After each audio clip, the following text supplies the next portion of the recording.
വളരെ പ്രധാനപ്പെട്ട ഒരു വാർത്തയിലേക്ക് തന്നെയാണ് ആദ്യം. ഇറാന്റെ പരമോന്നത നേതാവ് മുജ്തബ അലി ഖമനേയി ഗുരുതരാവസ്ഥയിലാണ് എന്നുള്ള പ്രചാരണം ഇപ്പോൾ അതിശക്തമാണ്. ഖമനേയി മരിച്ചുവെന്നും ചില അന്താരാഷ്ട്ര മാധ്യമങ്ങൾ ചില സൂചനകൾ നൽകുന്ന പശ്ചാത്തലം കൂടിയുണ്ട്. നമുക്കറിയാം, കഴിഞ്ഞ കുറേ നാളുകളായി, ഏതാണ്ട് 6 മാസമായി ഖമനേയിയെക്കുറിച്ച് യാതൊരു വിവരവുമില്ല. ഖമനയുടെ എന്ന് പറയുന്ന ചില പ്രസ്താവനകൾ പുറത്തു വരും, അല്ലാതെ ശബ്ദമായോ ദൃശ്യമായോ ഖമനേയി എവിടെയാണ് എന്ന കാര്യത്തിൽ വ്യക്തതയില്ല. ഖമനേയെ പിന്നീട് ആരും കണ്ടിട്ടുമില്ല. തൻ്റെ പിതാവിൻ്റെ ശവസംസ്കാര ചടങ്ങുകളിൽ പോലും, ഖബറടക്ക ചടങ്ങുകളിൽ പോലും ഖമനേയിയുടെ അസാന്നിധ്യം ഏറെ ശ്രദ്ധേയമായിരുന്നു. അപ്പോൾ തന്നെ ഖമനേയി എവിടെ എന്നുള്ള ചിന്തകൾ, അത്തരം ചില അഭ്യൂഹങ്ങൾ ശക്തമായിരുന്നു. ഖമനേയിക്ക് ഗുരുതരമായി പരിക്കേറ്റിരുന്നു എന്ന കാര്യത്തിൽ സംശയമില്ല. ഇടയ്ക്ക് റഷ്യയിൽ ചികിത്സയിലായിരുന്നു എന്നുള്ള വിവരങ്ങളൊക്കെ പുറത്തു വന്നിരുന്നു. ഇപ്പോൾ ഏറ്റവും ഒടുവിൽ മുജ്തബയെ ആശുപത്രിയിൽ പ്രവേശിപ്പിച്ചിരിക്കുകയാണ് എന്നാണ് ഇസ്രായേൽ മാധ്യമങ്ങൾ അവകാശപ്പെടുന്നത്. എന്നാൽ ഇറാനിയൻ അധികൃതരിൽ നിന്ന് ഇതുവരെ ഔദ്യോഗിക സ്ഥിരീകരണമില്ല. അത് വളരെ പ്രധാനമാണ്. മനു ഭരത് ഏറ്റവും പുതിയ വിവരങ്ങളുമായി നമ്മോടൊപ്പം ചേരുകയാണ്. മനു, ഖമനേയി എവിടെ എന്ന ചോദ്യം മാസങ്ങളായി അന്തരീക്ഷത്തിലുള്ളതാണ്. അമേരിക്കയും ഇസ്രായേലും ഉറച്ചു വിശ്വസിക്കുന്നത് ഖമനേയി കൊല്ലപ്പെട്ടു എന്ന് തന്നെയാണ്. ഖമനേയെ സംബന്ധിച്ച് യാതൊരു വിവരവും ഇറാനും പുറത്തുവിടുന്നില്ല. ഇപ്പോൾ എന്താണ് പുതിയ ചില സൂചനകൾ ലഭ്യമാകുന്നത്? രഞ്ജിത്ത്, അതീവ ഗുരുതരാവസ്ഥയിൽ ഖമനേയി ഉണ്ട് എന്നാണ് ഇപ്പോൾ ഏറ്റവും ഒടുവിൽ ലഭിക്കുന്ന വിവരങ്ങളുടെ അടിസ്ഥാനത്തിൽ നമുക്ക് പറയാൻ കഴിയുന്നത്. അദ്ദേഹത്തെ അത്യാസന്ന നിലയിൽ ആശുപത്രിയിലേക്ക് പ്രവേശിപ്പിച്ചു എന്ന് ചില മാധ്യമങ്ങൾ റിപ്പോർട്ട് ചെയ്യുന്നുണ്ട്. പ്രത്യേകിച്ച് ഈ ജെറുസലേം പോസ്റ്റ് പോലുള്ള മാധ്യമങ്ങളാണ് ഈ വാർത്ത പുറത്തുവിട്ടിരിക്കുന്നത്. അതിന് ഒരു ചുവട് പിടിക്കുന്ന രീതിയിലുള്ള പ്രതികരണങ്ങളാണ് ഇറാനിൽ നിന്ന് വരുന്നത് എന്നതാണ് ഏറ്റവും സംശയാസ്പദമായി നിലനിർത്തുന്നത്. കാരണം ഇറാൻ പ്രസിഡന്റ് തന്നെ ഇത്തരത്തിൽ ഈ പരമോന്നത നേതാവുമായി ഒരു ബന്ധം സ്ഥാപിക്കാൻ, അല്ലെങ്കിൽ അദ്ദേഹവുമായി സംവദിക്കാനോ ഒന്നും കഴിയുന്നില്ല. ഇറ്റ്സ് വെരി ഡിഫിക്കൽട്ട് എന്ന ഒരു പ്രയോഗം ഉപയോഗിക്കുന്നു. ക്യാബിനറ്റിനെ കാണുന്നില്ല. അപ്പോൾ പരമോന്നത നേതാവ് ഭരണ സംവിധാനവുമായി അകൽച്ചയിലാണ് എന്ന ഒരു സൂചനയാണ് ഇറാനിൽ നിന്ന് വരുന്നത്. അപ്പോൾ ആരോഗ്യ പ്രശ്നങ്ങൾ കൊണ്ടാണ് ഈ ഭരണ സംവിധാനത്തിൽ നിന്ന് മുജ്തബ മാറി നിൽക്കുന്നത് എന്നാണ് ഒരു വിലയിരുത്തൽ.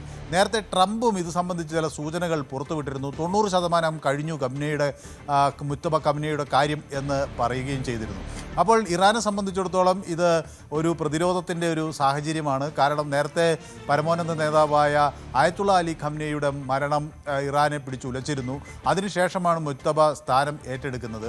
ഇപ്പോൾ മുജ്തബയുടെയും ആരോഗ്യസ്ഥിതി വലിയ ആശങ്കയ്ക്ക് ഇറാനിൽ വഴിവെക്കുകയാണ്.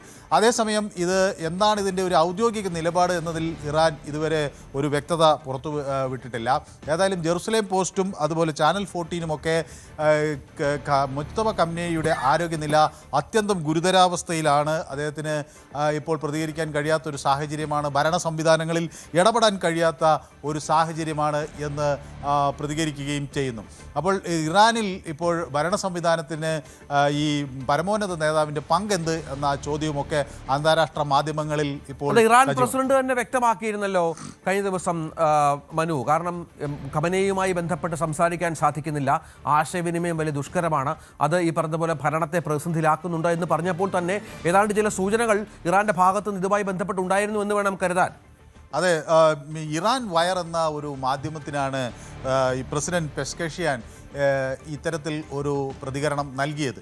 അപ്പോൾ പെസഷ്കിയാൻ പറഞ്ഞത് വളരെ ബുദ്ധിമുട്ടാണ് ഖമനേയിയുമായി ഇപ്പോൾ ആശയവിനിമയം നടത്താൻ, ആരോഗ്യ സാഹചര്യങ്ങൾ വളരെ വളരെ മോശമാണ് എന്ന് അദ്ദേഹം സമ്മതിക്കുകയും ചെയ്തിരുന്നു. പക്ഷേ ഒരു അത്യാസന്ന നിലയിലാണോ എന്ന കാര്യത്തിൽ ആണ് ഒരു സ്ഥിരീകരണം വരേണ്ടത്. ഇത് ഇറാൻ വയർ തന്നെ ഈ വിഷയം പുറത്തുവിട്ടിരുന്നു. ഇതിന് ചുവട് പിടിച്ചാണ് അന്താരാഷ്ട്ര മാധ്യമങ്ങൾ ഖമനേയി ഇനി കൊല്ലപ്പെട്ടു എന്ന വിവരങ്ങൾ കൂടി പുറത്തു വന്നാൽ അത് അത്ഭുതപ്പെടേണ്ട ഒന്നല്ല. അത്രയ്ക്ക് ആരോഗ്യകരമായ പ്രശ്നങ്ങൾ, അല്ലെങ്കിൽ മരിച്ചു എന്ന വാർത്ത പുറത്തു വന്നാൽ ഒരു അതിശയോക്തിക്കൊരു ഇടമില്ല. കാരണം ആരോഗ്യപരമായി അത്രയും പ്രതിസന്ധി നേരിടുന്നു എന്ന വാക്കുകൾ ആണ് അതിന് ചുവട് പിടിച്ചാണ് അത് വരുന്നത്. ഏതായാലും ഇതിൽ ഒരു യഥാർത്ഥ സാഹചര്യം എന്താണ് ഈ ഒരു യഥാർത്ഥ ആരോഗ്യസ്ഥിതി എന്നതിനെ സംബന്ധിച്ച് ഇറാൻ ഒരു ഔദ്യോഗിക പ്രതികരണം നടത്തുമെന്നാണ് എല്ലാവരും പ്രതീക്ഷിക്കുന്നത്.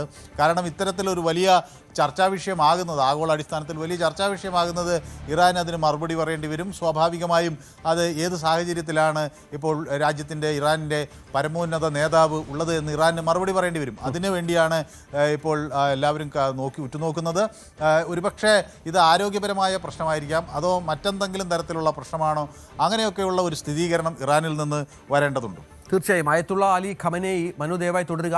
അയത്തുള്ള അലി ഖമനേയി കൊല്ലപ്പെട്ട അതേ ആക്രമണത്തിൽ തന്നെയാണ് മകൻ മൊജ്തബയും മൊജ്തബയുടെ കുടുംബാംഗങ്ങൾ ഒന്നാകെ കൊല്ലപ്പെട്ടൊരു പശ്ചാത്തലം ഉണ്ടായിരുന്നു. മൊജ്തബയ്ക്കും ഗുരുതരമായി പരിക്കേറ്റു എന്നാണ് അന്ന് ഇറാൻ വ്യക്തമാക്കിയിരുന്നത്. ചികിത്സയിലാണ്. കണ്ണിനും കാലിനുമൊക്കെ ഗൗരവതരമായ പ്രശ്നങ്ങളുണ്ട് എന്നുള്ള സൂചനകൾ പുറത്തു വന്നതിന് തൊട്ടു പിന്നാലെയാണ് ഇപ്പോൾ വീണ്ടും അഭ്യൂഹങ്ങൾ പടരുന്നത്. അത് ചില അന്തർദേശീയ മാധ്യമങ്ങൾ മരിച്ചു എന്ന തരത്തിൽ പോലും ആ കാര്യത്തെ വ്യാഖ്യാനിക്കുന്നുണ്ട്. പക്ഷേ ഗുരുതരമായി പരിക്കേറ്റുണ്ട് എന്ന കാര്യത്തിൽ സംശയമില്ല. ചികിത്സയിലാണ് എന്ന കാര്യത്തിൽ സംശയമില്ല. വ്യക്തത വരുത്തേണ്ടത് ഇറാനാണ് താനും. ഇതിനിടെ നമുക്കറിയാം കഴിഞ്ഞ ദിവസങ്ങളൊക്കെ